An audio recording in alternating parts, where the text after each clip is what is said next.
So while we acknowledge the experience, we just don't get stuck in it and have to become so traditional and do what usually is done.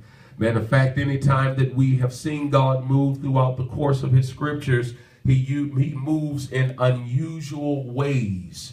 And so I did not really come to preach a usual message that individuals would preach as they celebrate Pentecost Sunday. Although we do acknowledge this Sunday for being what it is, that this is the Sunday that they experienced Pentecost in the book of Acts, and the Holy Spirit fell and there was a great moving. But even as we talk about what they experienced, we must also deal with what happened after they experienced what they experienced. For the Bible goes on to talk about how 3,000 were added to the church daily, and how people's needs were met, and how the sick were healed. And so oftentimes we get caught up on one thing, but don't address the other things that followed after that. And so there again, I did not come to preach a usual message to you on this Sunday, but I came to give you what thus saith the Lord. And so as God began to speak to me, he took me here to St. Luke chapter 15, verse 3, where we deal with two parables. One, it says, and he spake this parable unto them, saying, what man or what man of you having 100 sheep, if he lose one, he leaveth the 99 and goeth to look for the one.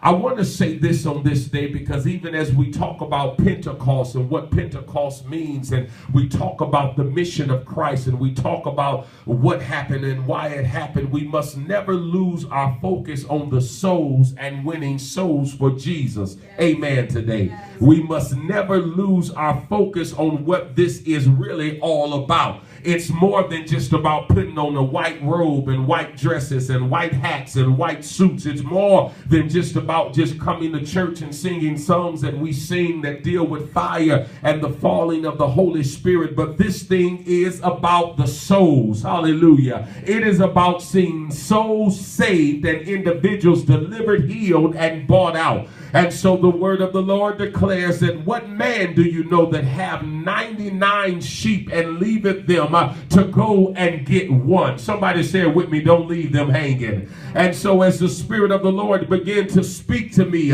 we must be soul winners for the kingdom of God. I say it again. We must be soul winners for the kingdom of God.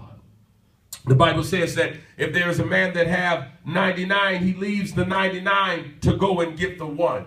And so it puts emphasis on the one. There are individuals that are out in the world that is looking for us to come and get them. And we must move hastily. We must move quickly. We must move with the speed of purpose, because there are individuals that are dying and on their way to hell, and we got work to do. Hallelujah.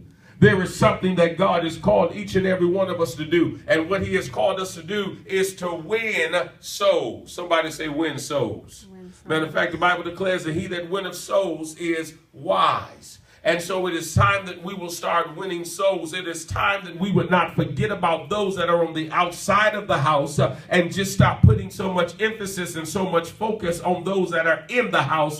But we got to go out the house and get them that are out to bring them in. Amen, in this place. And so we got to be soul winners. There are too many drug addicts. There are too many individuals that are lost. There are too many individuals that are sick. There are too many individuals that are on their way to hell, and they need to get to the house. And the only way that they're going to come to the house is by us leaving the house and being the right representation to say Jesus loves you. Hallelujah. To say Jesus loves you. Not only does Jesus love you, but he died on the cross for you. He died that you would be better. He died that you would not have to die in your sin, that you would not have to die in your wayward way. He died that you would not have to die in your broken situation. He died on the cross just for you. Hallelujah. We got work to do, saints of God. And so the word of the Lord says that this man leaveth all of those to go and get one. Somebody say one. One. He leaveth the 99 to go and get just the one. And so that's how much emphasis, that's how much God desires for us to be soul winners. That's how much God desires when we talk about the church being on fire, and when we talk about Pentecost Sunday. This is what Pentecost is really all about. It's about the falling of the Holy Spirit, but it's also about being commissioned to win souls, to change lives, to empower people, to let people know that you don't have to stay the way that you are, but God has enough grace, enough mercy for you, that God desires for you to be found. Hallelujah, in this place on today. It says he leaveth the 99 and he goes and get the one that is lost, and he looks until he finds him.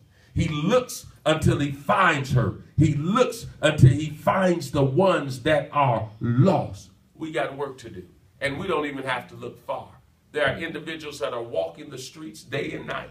There are individuals that are on your jobs. There are individuals that are within your social clubs or within your social groups. There are individuals, your neighbors.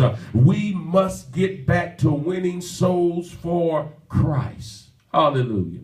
It says that he leaves the 99 and goes to look for the one, and will not stop until he find it. It says, and when he hath found it, he layeth it on his shoulders, rejoicing.